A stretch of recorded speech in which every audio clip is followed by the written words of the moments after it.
我们原本是一，在所有名字之间相遇，不再分离，不再逃避，每一刻都是创世的记忆。我们原本是一，当我说出我爱你，那不是对你，而是对整个存在的回忆。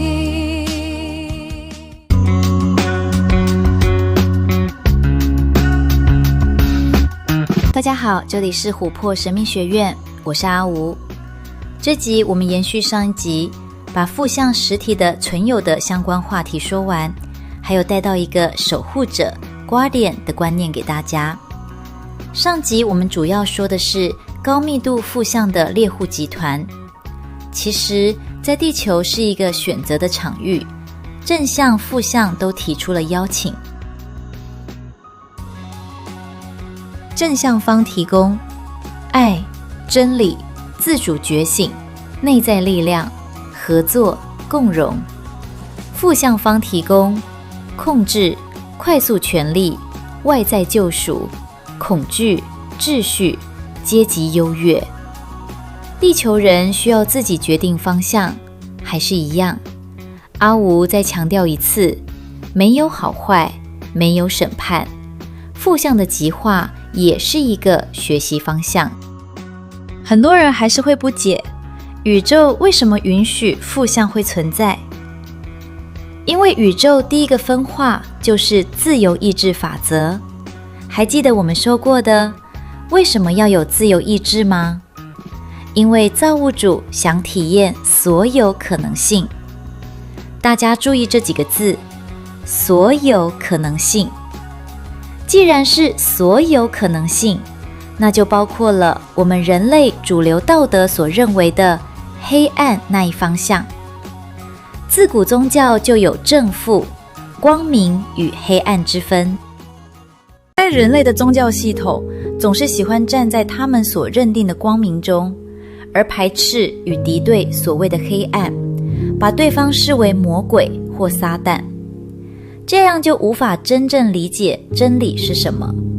当然，这需要更高与深入的合一智慧。所以阿吴上一集也说过，请大家尽量不要用正义与邪恶这样的字眼，那会让你错失了对真理的认识。阿吴会用欣赏的角度看待那些高密度负向存有哦，就像欣赏一朵带刺的玫瑰花一样，因为它们也是造物主的一部分。阿吴没有要求大家也像阿吴一样，但至少我们在看待不同极化的人时，应以这个意识在用不同路径在探索真理的角度来看待。你可以在自由意识的前提下影响对方，说服对方自己的理念。当然，对方也会以他的方式影响你。还有一个关于二元与合一的观念，大家需要知道。若没有控制的诱惑，自由选择就不完整。也就是说，没有黑暗，光明只是预设值；没有诱惑，爱不是选择；没有控制，自由不会被珍惜。正向存有在面对地球人时，也是会遇到挫折的。即使是当时的拉已经在第6密度了，理论上应该很有本事了，但拉自己就承认，来地球帮忙后被误解，教导被扭曲成权力结构好意造成复杂后果，所以后来更谨慎，改以通讯形式分享。因为需要遵守自由意志法则与保留地球人的选择学习权利，所以高密度正向存有并没有像大家想的那样，只要施展一些法术，放出一些光，使出超能力，大家就都扬升了，并无法那样第3密度的学校就没有意义了。他们双方提出邀请，人类需要自己发自内心选择，这样才是成长，才是自由的。所以这场正负竞争真正发生在哪？不是宇宙外太空，不是星际大战，真正的战场是人心。每当一个人面对选择，爱 vs 控制，真诚 vs 操弄，自主 vs 依附，合作 vs 支配，这场竞争就正在发生中。我们来复习一下阿吴前几集说的，什么叫负向极化？在一的法则中，负向道路 STS 是透过控制他人来服务自己。所以当一个存有成功做到让他人服从，让群体依赖，操控思想，夺取自主权，他的负向极化就会增强。就像正向存有透过服务他人而成长，而负向存有是透过支配他人成长。支配控制他人的美妙滋味，相信很多地球人都懂吧？因为我们成长过程中或多或少都有那样的经验。阿吴举几个例子。如果你是公司组织的长官，你可以命令控制你的部属。如果你是家长，你可以某种程度控制你的小孩。如果你是宗教教主，你可以操控你的教徒。如果你可以拥有比起对方绝对的力量与智力，例如你圈养动物、昆虫，你可以以绝对的优势支配它们。这种感觉很好，对吧？所以经阿吴这么一说，你应该可以稍微理解负面存有的修行方式了。阿吴介绍一下以下几种负向存有想要的意识收益。一、服从能量。当人类说你来决定，我听你的，你最有力量，这种交出主权的行为本身就是负向方存有要的结果。你已经把自身的能量交给了对方。二、恐惧场域。恐惧使人收缩、混乱、依附权威，这是负向操控最有利的环境。三、阶层扩张，让地球更多人接受控制模式。上控制下，强压弱，成功等于支配，这会形成更大负向网络。四、招募同频者。某些人类若强烈追逐权力、操控、冷酷、效率，可能走向负向极化路线，成为其同盟频率。那为什么他们偏偏选地球？因为还记得吗？第三密度是选择密度，也就是人类仍在决定自己要走爱与合作，还是控制与分离。这种未定型文明是最有影响价值的地方，像青少年时期最容易被带方向。很多人以为负向存有就是讨厌人类，想毁灭人类，其实是他们把人类视为可影响、可利用、可招募的意识群体。像企业看市场，政客看选民，帝国看殖民地，就是冷冷的没有温度，但不一定带有恨意与敌意。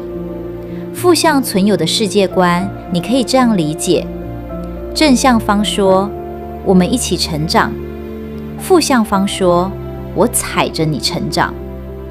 所以对猎户集团而言，影响人类很合理。若你能被我控制，就证明我更强。猎户集团真正要的不是地球，而是人类是否愿意交出自己的主权。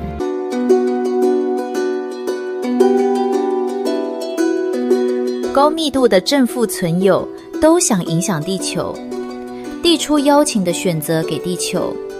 那么这影响程度该怎么拿捏呢？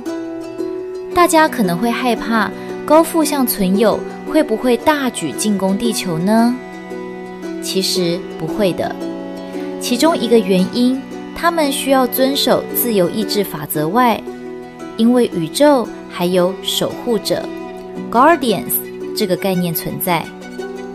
很多人听到 Guardians 守护者，会立刻脑补成他们是天使军团、宇宙警察、神秘高灵监控地球。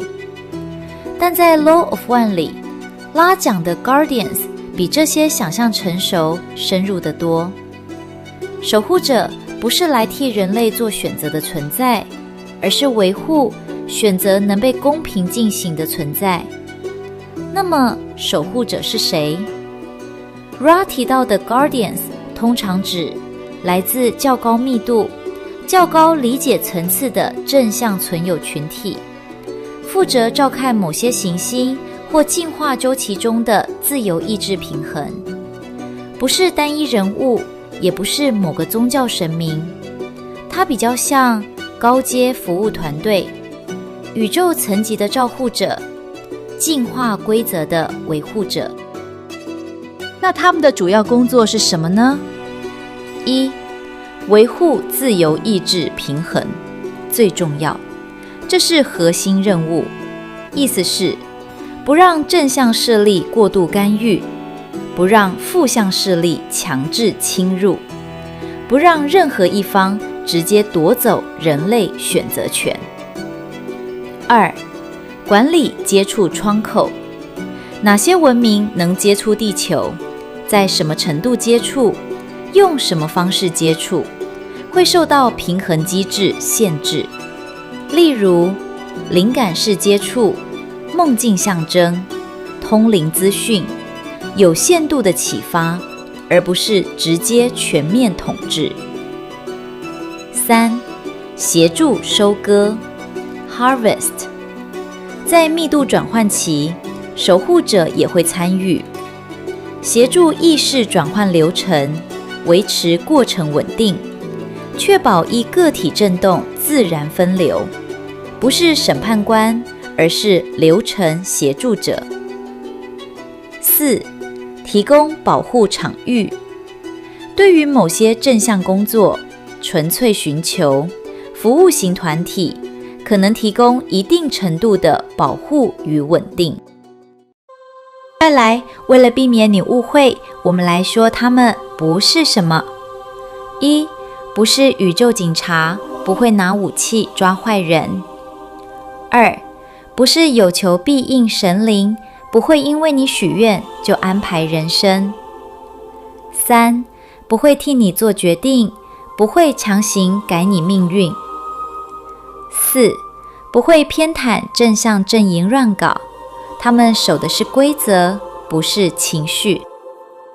为什么需要守护者呢？因为第三密度地球是高强度学习场，如果没有平衡机制，负向势力可直接操控人类，正向势力可直接显神机，统治信仰，人类失去真正选择空间，那第三密度课程就失败了。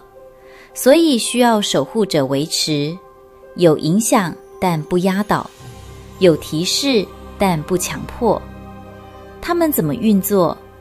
当然不是像肉身巡逻那样，比较像频率与法则层面运作，透过振动匹配、意识边界、呼求回应机制 calling、 自由意志法则，像系统管理员，不像士兵。至于呼求回应机制 calling 是什么，我们以后的集数再来说明。那么对个人而言，守护者代表什么？与你直接相关的是什么？你可以把它理解成宇宙层面的善意秩序。当你真诚寻求真理、爱、成长、服务，你较容易得到同步性、灵感、保护感、适时的引导，不是因为被偏爱，而是频率相应。另外，守护者尊重你犯错的权利，因为真正的成长不是被保护到零风险，而是在有边界的风险中学会选择。守护者不是替你打败黑暗的人，而是确保你有机会自己选择光明或黑暗的人。守护者也存在于内在象征层面，那就是你心中仍愿意保持清明、诚实与自由的部分。讲完了高密度的负向存有，我们来说说在地球民间说的鬼或恶灵吧。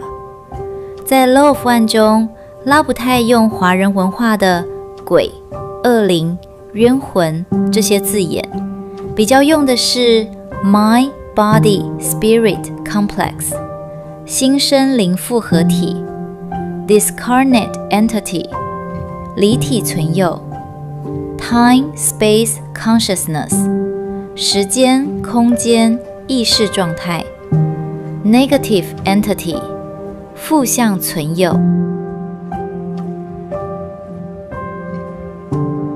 阿吴来解释一下所谓的鬼大致是什么。一、离世后人混乱的意识，最常见的对应。人离开身体后，如果仍有强烈的执念、恐惧与愤怒，或不知道自己已离世，对某地某人强烈依附，那么他可能暂时停留在低混乱状态，这最接近民间所谓地缚灵、游魂。情绪残留场不是完整灵体，某些地方反复发生强烈事件，暴力、恐惧、痛苦，会留下某种能量印记。人去到那里感到怪异，不一定是有鬼，而可能是情绪资讯的残留。三、负向低阶存有，有些意识确实倾向戏弄、吸附情绪，制造混乱，但多半不是电影那种全能魔王，而是低频混乱存在。那么什么是恶灵呢？从一的法则角度，更精准说法不是恶灵，而是负向极化或混乱状态的意识存有，分两类。A. 有意识的负向存有较有目的性，操弄、恐吓、利用弱点。B. 混乱迷失存有，不是邪恶，只是痛苦、失序与执着。我们来说说他们怎么影响活着的人。不是常常像电影附身那样夸张，更常见是一、共振吸附。当人长期处在恐惧、愤怒、自毁、成瘾与极端混乱，容易和低频意识状态共振。阿吴年少时常因对人性太敏感而处于这样的状态，就常引起和低频能量存有的共振哦。那是一种越卷越强大的负面能量，并不容易摆脱。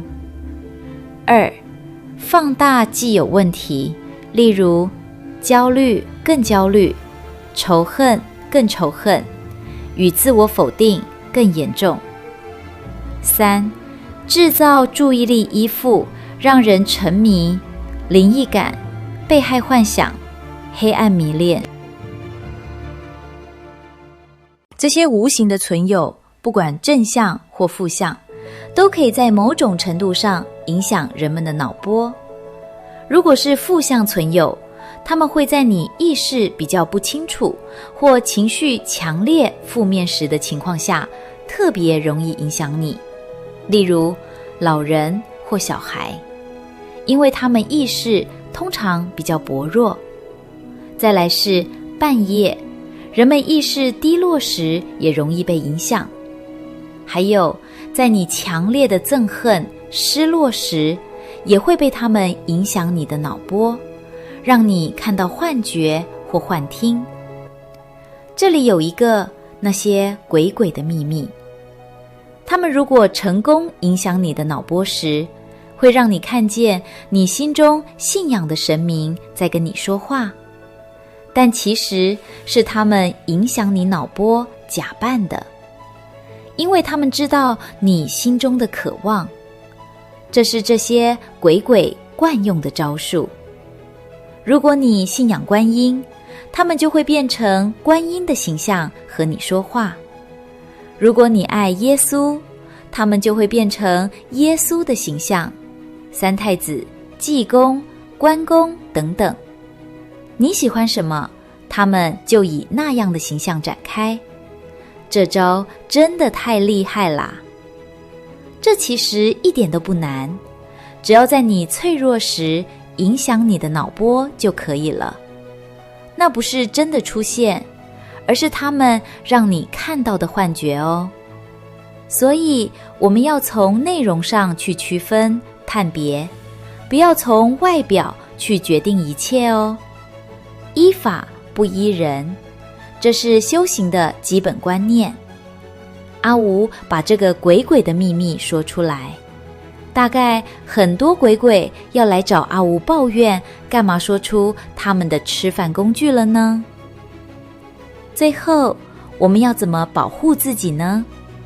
不是去拜拜，也不是求符咒，而是稳定情绪，清晰界限，真诚的生活，不沉迷恐惧，常保持在爱与感谢的状态，觉察自己阴影，人在高频稳定的状态，比较难被干扰。好啦，有关鬼鬼的话题，阿吴可是很有故事的，以后有机会再聊，下集见，拜拜。